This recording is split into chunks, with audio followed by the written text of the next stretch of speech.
मैं परमेश्वर का धन्यवाद देता हूँ। प्रभु ने एक बार फिर हम प्रत्येक को इकट्ठा होने का मौका दिया। आइए हम प्रार्थना कर हम शुरू करते हैं। हमारे स्वर्गीय पिता प्रभु जी, हम आपको धन्यवाद देते हैं पिता। आपके चरणों में जब आए हैं प्रभु, विनती प्रार्थना करते हैं प्रभु, अपना वचन आप हमें खोल कर दें प्रभु। प्रभु आपका अनुग्रह, आपकी दया हम मांगते हैं। वचन को समझने के लिए सहायता कराए कि सब बात में हम आपकी अगुवाई मांगते हैं। सरादर महिमा केवल हम आपको देते हैं। प्रार्थना प्रभु यीशु मसीह के नाम से मांगते हैं, आमीन।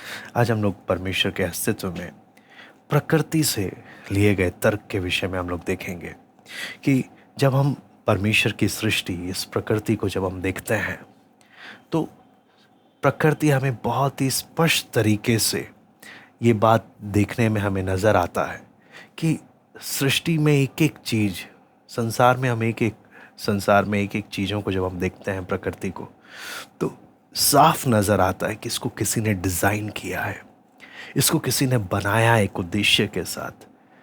कोई इसमें संदेह नहीं, कोई शक नहीं। इतने स्पष्ट तरीके से, और सिर्फ प्रकृति का नहीं, अगर हम पूरे ब्रह्मांड का भी अगर हम ध्यान से अध्ययन करें तो साफ नजर आता है कि इस सब के पीछे एक मास्टरमाइंड है, एक व्यक्ति है जिसने इसको बड़ी बुद्धि से, अपने ज्ञान से इसको क्या किया है, बनाया है। इसलिए वचन भी जब हम पढ़ते हैं, भजन संहिता 94 का 9 और 10 मैं पढ़ना चाहूँगा। भजन संहिता 94 का 9 और 10। जिसने कान दिया क्या वो आप नहीं सुनता? जिसने आंखें रची क्या वो आप नहीं देखता? जो जाति जाति को ताड़ना देता और मनुष्य को ज्ञान सिखाता है, क्या वो ना समझाएगा? तो वचन भी यहाँ पे स्पष्ट रीति से कहता है कि एक परमेश्वर है जिसने ये सब कुछ बनाया, जिसने ये सब कुछ दिया। लेकिन फिर भी हम प्रकृति से भी हम जब देखते हैं तो इतने सुंदर तरीके से जिसको बनाया गया। उदाहरण के लिए आप सोच कर देखिए, एक सेब का पेड़, आप देखें उसकी डालियां, उसके नीचे के हिस्से को, उसका रंग कैसा है, उसके और ऊपर जाके हम देखते हैं पत्तों का रंग कैसा है। फिर उसके बाद हम सेब देखते हैं, सेब का रंग कैसा है, उसको काटते हैं, अंदर से उसका रंग कैसा है।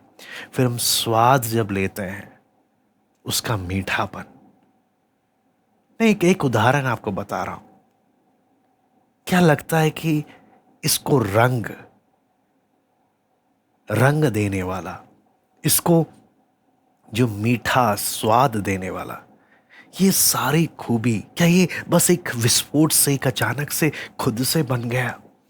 छोटा सा हम मोबाइल के कैमरे को लेकर बोलते हैं कि क्या क्वालिटी है, या इसने कितने, ये कैमरा एक व्यक्ति ने बनाया, ये अपने आप से नहीं बन सकता। और अपनी खतरनाक अद्भुत आंख को जब हम देखते हैं, हम क्या ये बोलते हैं ये अपने आप से बन गया? ये एक इवोल्यूशन का प्रोसेस था। सोच कर देखें कि लोग, आज मनुष्य की स्थिति क्या है। प्रकृति हमें स्पष्ट रीति से प्रमाणित करती है कि सचमुच इसका एक डिजाइनर है, इसको एक व्यक्ति ने डिजाइन किया है। वो मनुष्य नहीं है, वो सृष्टि करता है। इसलिए वचन बोलता है, जिसने कान दिया क्या वो आप नहीं सुनता? जिसने आंखें रची क्या वो आप नहीं देखता? जो जाति जाति को ताड़ना देता और मनुष्य को ज्ञान सिखाता है, क्या वो ना समझाएगा?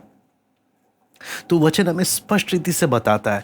यहां पर अगर हम प्रकृति को देखें, सारा सृष्टि एक संतुलन आपको देखने को नजर आएगा। पूरे ब्रह्मांड में, सृष्टि में, हर बात में एक संतुलन, एक बैलेंस नजर आएगा।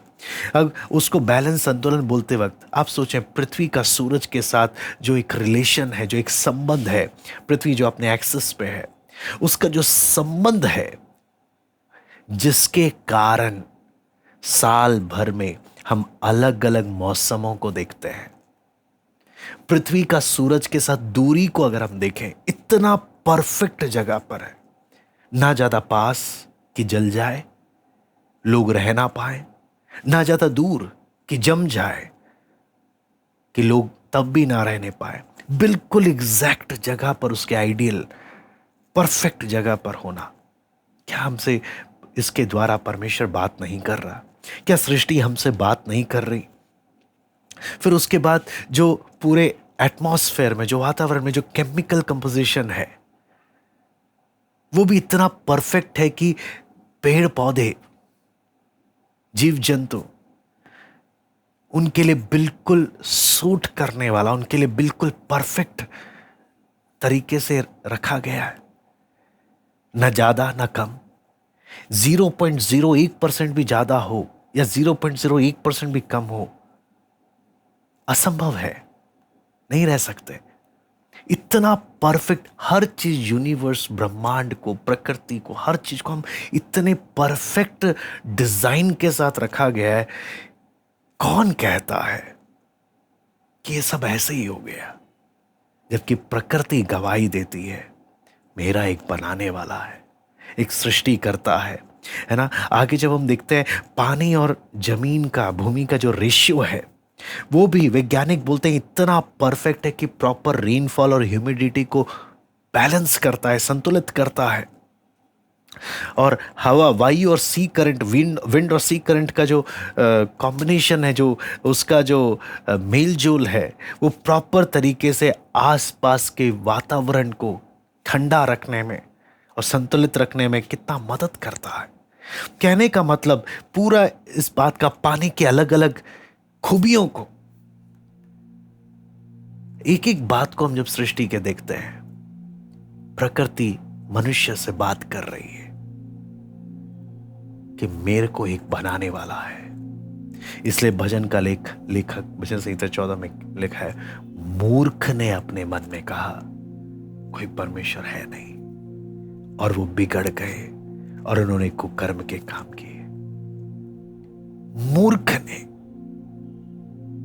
बोलते हैं ना, जिसने मन में ठान लिया उसको आप समझा नहीं सकते। नहीं तो परमेश्वर ने संसार में इतना सबूत दिया है कि कोई इनकार नहीं कर सकता, कोई इनकार नहीं कर सकता। परमेश्वर किसी से भी दूर नहीं है, वो है। उसने अपने होने का भरपूर प्रमाण दिया है, भरपूर प्रमाण दिया है। प्रकृति बात करती है, सृष्टि बात करती है, एक सृष्टि करता है मनुष्य। तो अपने ही भोग विलास में अंधा मत बन। एक सृष्टि करता है जिसने तुझे बनाया है, जिसने कान दिए, क्या वो तेरी बातें नहीं सुनता? जिसने तुझे आंखें दी, क्या वो तुझे नहीं देखता? मेरी प्रार्थना है हम इस भाग से हम समझ पाए, सृष्टि गवाही दे रही है। जिसके कान है वो सुनता है, जो सच में सत्य का खोजी है उससे सत्य दूर नहीं। आइए हम प्रार्थना करें। स्वर्गीय पिता प्रभु जी, हम आपको धन्यवाद देते हैं प्रभु। आपके वचन को जब हम सीखते हैं प्रभु, विनती प्रार्थना है प्रभु, एक एक बात को अच्छे से समझने के लिए प्रभु, एक एक को आप सहायता करें। आपका दया, आपका अनुग्रह मांगते हैं प्रभु। धन्यवाद देते हैं आपकी भलाइयों के लिए। सब बात को हम आपके हाथ में सौंपते हैं। सरादर महिमा केवल हम आपको देते हैं। प्रार्थना प्रभु यीशु मसीह के नाम से